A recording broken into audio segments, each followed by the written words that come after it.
लालू जी। अच्छा जा रहा है तो नैन नैन सेकने जा रहा है। नीतीश कुमार दावा कर रहे हैं कि 225 सीट जीतेंगे एनडीए। अरे पहले आँख सेके ना अपना, जा रहा है आँख से। है वो तो रोज रात में जो सदिया होता है उसके साथ करता है ना, तो उसी में और पैदा हो जाता है। और लड़की पढ़ लेती है तो हमको मालूम था कि वो करेगा, ठीक है, लेकिन अंतिम में भीतर मत घुसाओ, उसको बाहर कर दो। करता तो है, तो उसी में अब समझ लीजिए संख्या घट रही है।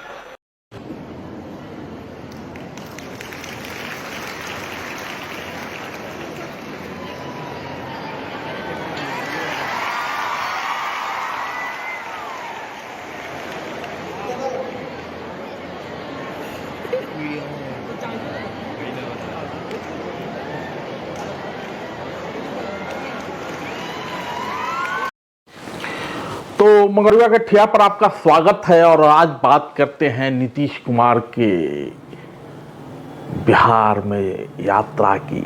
तो आपको याद होगा कि जैसे ही नीतीश कुमार के महिला संवाद यात्रा की घोषणा हुई, नीतीश के लंगोटिया लालू से सवाल पूछा जाता है। बचपन वाला लंगोटिया नहीं, राजनीतिक लंगोटिया, माने एक ही पाठशाला से निकले हैं लोग।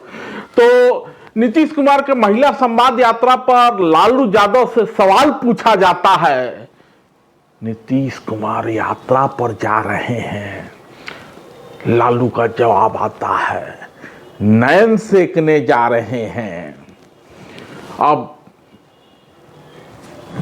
नयनाभिराम को जा रहे हैं, जाने दीजिए। तो लोगों ने समझा कि नीतीश कुमार लंगोटिया है लालू यादव के, तो आदत तो जाते जाते ही जाती है। तो लालू जी बखूबी समझते होंगे। लेकिन लालू यादव का यह बयान आया और जदयू सहित एनडीए के सभी नेताओं ने लालू यादव की क्लास लगा दी। विशेष रूप से महिला नेत्रियां खूब बरसी, जमकर बरसी और लालू को याद दिलाया कि लालू की भी बेटियां हैं। इसी क्रम में जदयू सांसद लवली आनंद ने लालू पर हमला बोला और कहा कि लालू जी सठिया गए हैं। वहीं आनंद मोहन ने भी सधे हुए लहजे में कहा कि लालू जी वरिष्ठ नेता हैं और उनको ऐसा नहीं बोलना चाहिए, इससे बिहार में बवाल होगा। तो आनंद मोहन की बात सही साबित हुई और बिहार में जमकर बवाल हुआ भी। लेकिन लगता है कि अपने लंगोटिया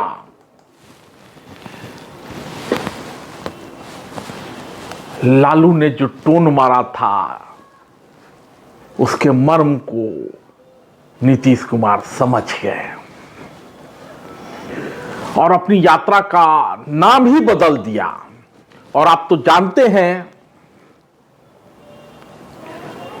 नीतीश के लंगोटिया लालू को प्रगति से चीर रही है। तो नीतीश ने अपनी यात्रा का नाम, महिला संवाद यात्रा का नाम प्रगति यात्रा करके लालू को जवाब दे दिया। खैर, नीतीश कुमार की प्रगति यात्रा 23 दिसंबर से शुरू हो रही है और सबसे पहले यह यात्रा चंपारण से शुरू होगी, चंपारण पहुंचेगी। 24 दिसंबर को नीतीश कुमार पूर्वी चंपारण में रहेंगे। 25 दिसंबर को क्रिसमस की छुट्टी है और 26 दिसंबर को यह यात्रा शिवहर और सीतामढ़ी में होगी। 27 दिसंबर मुजफ्फरपुर और 28 दिसंबर को वैशाली में पहले चरण की यात्रा का समापन हो जाएगा। तो जाहिर है कि मुख्यमंत्री यात्रा पर निकल रहा है तो पूरा महकमा जो है वो यात्रा की तैयारी में लग जाएगा। लेकिन आपको याद है कि जैसे ही नीतीश ने महिला संवाद यात्रा की घोषणा की तो विपक्ष के तरफ से यह सवाल आया कि सरकारी पैसा पर यात्रा कर रहे हैं, राजनीति की यात्रा कर रहे हैं। तो नीतीश कुमार के लोगों ने भी, यानी जदयू कार्यकर्ताओं ने भी ये ठान लिया है कि नीतीश कुमार की यात्रा को पूरी तरह से सफल बनाना है। तो सरकारी महकमा, सरकारी विभाग तो यात्रा में शामिल होंगे ही, साथ ही जदयू कार्यकर्ता भी इस यात्रा के हिस्सा होंगे। तो लोकप्रिय नेता आनंद मोहन ने भी अपने समर्थकों को कहा है कि वो इस यात्रा की तैयारी में लग जाएं। साथ ही एनडीए के सभी साथियों से भी अपील की है कि यात्रा अभूतपूर्व होना चाहिए, इसकी तैयारी अभी से की जाए ताकि पूरी तरह से सफलता मिले। तो महिला संवाद यात्रा के क्रम में नीतीश कुमार बिहार के अन्य जिलों में पहुंचेंगे, उसी क्रम में शिवहर भी पहुंचेंगे। लेकिन इसके पहले चचा के भतीजा ने, यानी तेजस्वी यादव ने नीतीश कुमार के सामने बड़ी चुनौती रखी है और घोषणा की है, वो भी यात्रा पे हैं, कि माई बहन सम्मान राशि देंगे 2500 रुपया। अब यह भतीजे के तरफ से आया है तो चचा के लिए बड़ी चुनौती है, और यह चुनौती इस लिहाज से भी है क्योंकि अब तक के कार्यकाल में नीतीश कुमार का जो कोर वोटर है, यानी जो समर्थक हैं, चाहे शराबबंदी का मामला हो, चाहे बालिकाओं को साइकिल दिए जाने की बात हो, निःशुल्क शिक्षा की बात हो, बड़े पैमाने पे अलग अलग महकमों में महिलाओं की भर्ती का सवाल हो, पंचायतों में 50% आरक्षण दिए जाने की बात हो, नीतीश कुमार के अधिकाधिक जो सरकारी कल्याणकारी कदम हैं वो आधी आबादी को ध्यान में रखकर ही उठाए गए हैं। नीतीश जी की समर्थक महिलाएं लंबे समय से रही हैं और उसी वोट पर तेजस्वी यादव की नजर है, क्योंकि तेजस्वी यादव को लगता है कि आधी आबादी यदि माई बहन का सम्मान किया जाए, उनको सम्मान राशि दिया जाए, तो शायद राजद की तरफ आ जाए। लेकिन इधर जदयू वाले बार बार याद दिलाते रहते हैं कि जब माई बहन का सम्मान करना था तो माई बहन के साथ छिनौती की घटना होती थी। दिन दहाड़े लूट, रेप, बलात्कार, हत्या, अपहरण जैसे वारदात हो रहे थे। उसके बरक्स नीतीश कुमार की छवि सुशासन कुमार की रही है। हालांकि उस पर भी अब आजकल बहुत सारे सवाल खड़े हो रहे हैं, लेकिन महिला सम्मान को लेकर नीतीश की जो कल्याणकारी योजना है या आधी आबादी को आगे बढ़ाने का जो नीतीश कुमार का संकल्प है, उस संकल्प में कोई कमी नहीं आई। तभी बार बार यह सवाल उठाया जाता रहा कि बिहार में शराबबंदी से नुकसान हो रहा है, बिहार में शराबबंदी कहाँ है, बिहार में तो घर घर शराब मिल रहा है। इन तमाम सवालों को झेलते हुए भी नीतीश कुमार अड़े रहे और अभी तक अड़े हुए हैं, क्योंकि नीतीश को लगता है कि शराबबंदी का सर्वाधिक लाभ यदि किसी को मिला है तो वो महिलाओं को ही मिला है। तो स्वाभाविक है कि सत्ता पक्ष और विपक्ष दोनों यात्रा में लगे हुए हैं। कार्यकर्ता यात्रा की तैयारी में लगेंगे, सरकारी यात्रा की तैयारी सरकारी महकमा भी करेगा, लेकिन साथ ही पार्टी सांसद, पार्टी कार्यकर्ता, पार्टी विधायक सब नीतीश कुमार की इस यात्रा को सफल बनाना चाहेंगे, क्योंकि अभी तक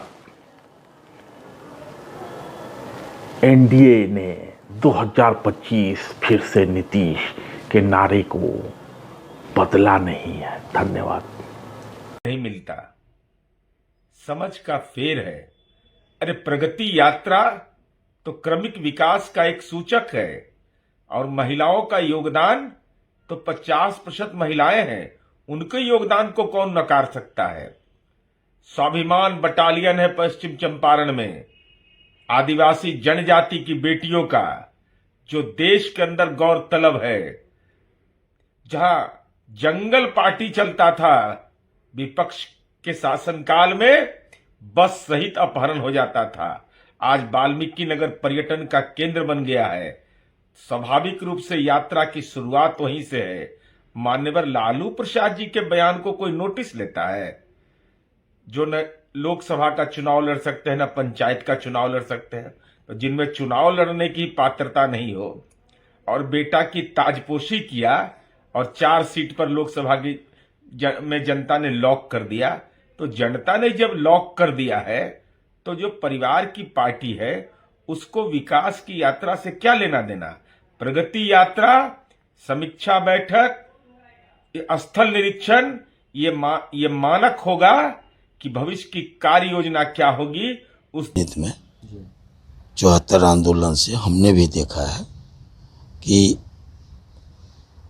इंदिरा जी की जब सरकार थी और जेपी आंदोलन से हम लोग शुरू किए, तो हम लोग भी कहते थे बांस बल्ले की सरकार नहीं चलेगी।